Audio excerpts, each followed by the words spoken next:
ગુજરાતભરના તાજા અને સચોટ સમાચાર મેળવવા માટે અમારી રાષ્ટ્રીય સમાચાર ચેનલને સબસ્ક્રાઇબ કરો અને બેલ આઇકન પર ક્લિક કરો।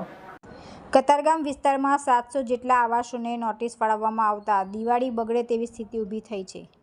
24 મીટરની લાઇન દોરીમાં આવતા તમામ મકાનોને નોટિસ આપી દેવાઈ હતી। ઘર વિહોણા થઈ જાય તેવી સ્થિતિ ઊભી થઈ ગઈ છે। સ્થાનિકો આજે એકત્રિત થઈને પોતાની વેદના ઠાલવી હતી। અગાઉ તેઓ મેયરને પણ આ અંગે રજૂઆત કરી ચૂક્યા છે, પરંતુ નોટિસનો મારો સતત ચાલુ રહેતા સ્થાનિકોની ચિંતામાં વધારો થયો છે। ગરીબ અને મધ્યમ વર્ગના લોકો એકાએક લાઇન દોરીમાં પોતાનું આવાસ આવતા હવે તેઓ ક્યાં જશે અને તેને લઈને મુશ્કેલી અનુભવી રહ્યા છે। સ્થાનિક રહેવાસી શોભના લાપસીવાલાએ જણાવ્યું હતું કે હું છેલ્લા 28 વર્ષથી અહીં રહું છું। અમે પતિ પત્ની એકલા રહીએ છીએ। અમારે કોઈ સંતાન પણ નથી।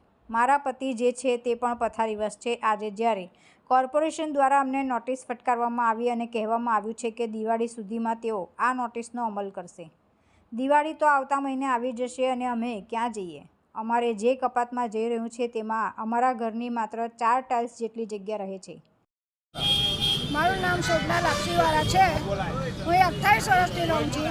જ્યારે લીધું ત્યારે બધા મેં ફ્લેટના ફાઇલ બધું તપાસેલું, કંઈ કપાતમાં નહીં હતું ને અત્યારે અઠવાડિયાથી નોટિસ આવી ત્યાં કે કપાતમાં છે। તો હવે મારી 4 જ ટાઇલ્સ રહે છે। અમારે જવું કાં? ટોયલેટ, બાથરૂમ, રસોડું બધું જાય છે। અમારે જવું કાં?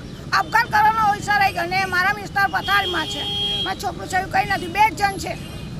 અમારે જવું કાં? તમે મને ફાયદો ઉઠાવો, કાં જાઉં?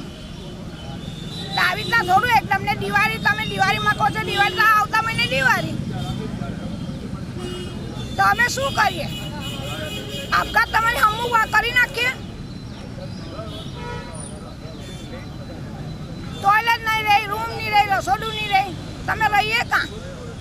ને મારા ઘરમાં એક પૈસાની આવક નથી અત્યારે। ટોયલેટ, બાથરૂમ સહિતનું ઘર આખું લાઇન દોરીમાં જાય છે તો અમે ક્યાં જઈશું? અમારી પાસે 1 રૂપિયો પણ નથી। અમારે આપઘાત કરવાનો વારો આવ્યો છે।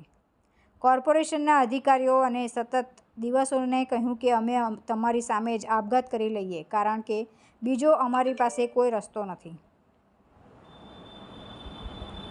તુલસી શર્મા સાથે રાષ્ટ્રીય સમાચાર, સુરત।